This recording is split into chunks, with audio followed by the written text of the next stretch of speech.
धर्म और आस्था की नगरी वाराणसी इन दिनों गंगा की लहरों के उफान से जूझ रही है। काशी की मोक्षदायिनी गंगा इस बार रौद्र रूप में है। गंगा का जलस्तर लगातार बढ़ रहा है और बाढ़ का खतरा शहर पर मंडरा रहा है। वाराणसी के सभी 84 घाट पूरी तरह जलमग्न हो चुके हैं। यहाँ तक कि सबसे ऊंचाई पर स्थित नमो घाट भी अब गंगा की बाढ़ की चपेट में आ गया है। हाल यह है कि वाराणसी में गंगा खतरे के निशान को पार करने के बाद अब डराने लगी है।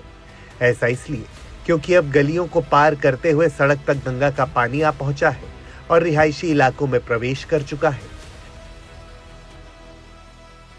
मौजूदा समय में वाराणसी में गंगा का जलस्तर खतरे के निशान से 71.26 मीटर से 1 मीटर ऊपर है और जलस्तर में बढ़ाव जारी है।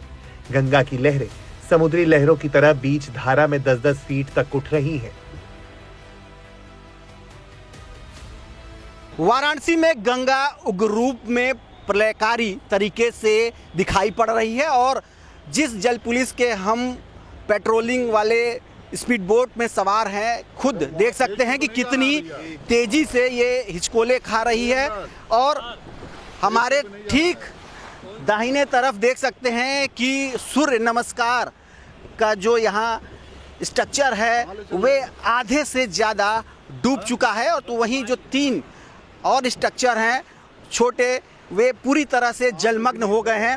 और अगर लहरों की बात करें तो कैमरे के जरिए आपको दिखाना चाहेंगे कि कितनी भयानक लहरें इस समय काशी में गंगा के बीचों बीच उठ रही हैं। और बहुत ही खतरनाक स्थिति में गंगा तेज़ी से 3 सेंटीमीटर प्रति घंटे की रफ्तार से बढ़ती चली जा रही हैं और लगातार जल पुलिस इसको लेकर चक्रमण कर रही है, एनडीआरएफ भी कर रही है। हालांकि एहतियातन खुद की सुरक्षा की भी ख्याल रखते हुए ये अभियान चलाया जा रहा है। और देख सकते हैं जो काशी की पहचान, यहाँ का सूर्य नमस्कार का जो विशाल का स्ट्रक्चर हुआ करता था, कभी ये घाट पूरे गुलजार हुआ करते थे, वे पूरी तरह से जलमग्न हो गए हैं। और लहरों की बात करें तो ऐसा लग रहा है कि गंगा में नहीं, हम समुद्र में स्पीड बोट के जरिए सवारी कर रहे हैं। दरअसल वाराणसी में गंगा किनारे का नजारा किसी प्रलय से कम नहीं लग रहा। सभी पक्के घाटों को डुबोने के बाद गंगा सबसे ऊंचाई पर अत्याधुनिक तरीके से बने नमो घाट को भी डुबोकर सड़क तक आ पहुंची है, जिसके चलते इस पसंदीदा घाट को आम लोगों के लिए पहली बार बंद कर दिया गया है। नमो घाट के बने हुए 4 स्ट्रक्चर में से 3 15 से 25 फीट के छोटे स्ट्रक्चर को गंगा का पानी पूरी तरह से डुबोने पर आमादा है, तो बड़े 75 फीट के स्ट्रक्चर को भी आधा डुबो चुका है। इसके अलावा विश्वनाथ मंदिर का गंगा की तरफ के गंगा द्वार तक गंगा का पानी पहुंच चुका है और महज कुछ ही सीढ़ियां बची है जब विश्वनाथ धाम में गंगा के बाढ़ का पानी प्रवेश कर जाएगा। कहा जाता है कि काशी के महाशमशान मणिकर्णिका घाट पर दाह संस्कार करने मात्र से मृतक की आत्मा को मुक्ति और मोक्ष की प्राप्ति हो जाती है। इसी आस्था के साथ दुनिया भर से सनातनी यहाँ आते हैं, लेकिन मोक्ष के इस रास्ते में अब समस्याएं भी होने लगी हैं। यानी मोक्षदायिनी काशी में अब मोक्ष मिलना उतना आसान नहीं रह गया, क्योंकि गंगा में आई बाढ़ ने महाशमशान मणिकर्णिका घाट के ज्यादातर शवदाह वाले प्लेटफॉर्म को डुबो दिया है, जिसके चलते महाशमशान मणिकर्णिका घाट की छत पर ही शवदाह किया जा रहा है। शवों को ले जाने के लिए शव यात्रियों को नाव के जरिए गंगा के पानी में उतर कर जाना पड़ रहा है। वहीं ठीक इसके आगे 9 डिग्री पर झुका हुआ रत्नेश्वर मंदिर का शिखर भी मुश्किल से ही दिखाई पड़ रहा है।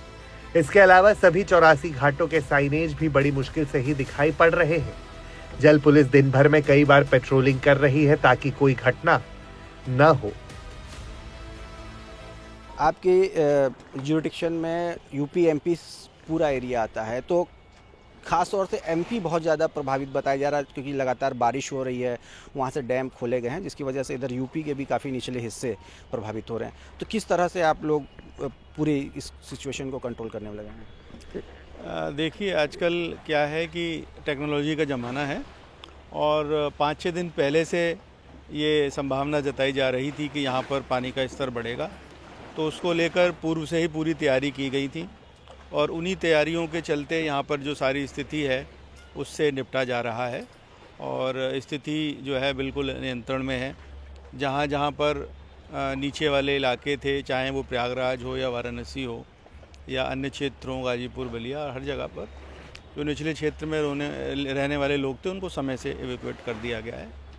और किसी भी तरीके की कोई मेडिकल इमरजेंसी है या और किसी अन्य तरीके की कोई आपदा है तो उसके लिए भी हमारी टीमें स्ट्रेटेजिकली हर जगह हैं और बाढ़ राहत केंद्र और जो जिला प्रशासन है उसके साथ समन्वय बिठाकर ही ये सारा कार्य चल रहा है। स्थिति इतनी भयावह हो गई है कि वाराणसी में 44 गांव बाढ़ की चपेट में आ चुके हैं। इसके कारण 1410 परिवारों को घर छोड़कर पलायन करना पड़ा है।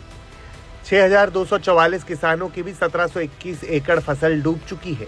इसी तरह शहर के 24 मोहल्ले बाढ़ से प्रभावित है और इन मोहल्लों में रहने वाले 6376 लोगों को भी अपना आशियाना छोड़ना पड़ा है।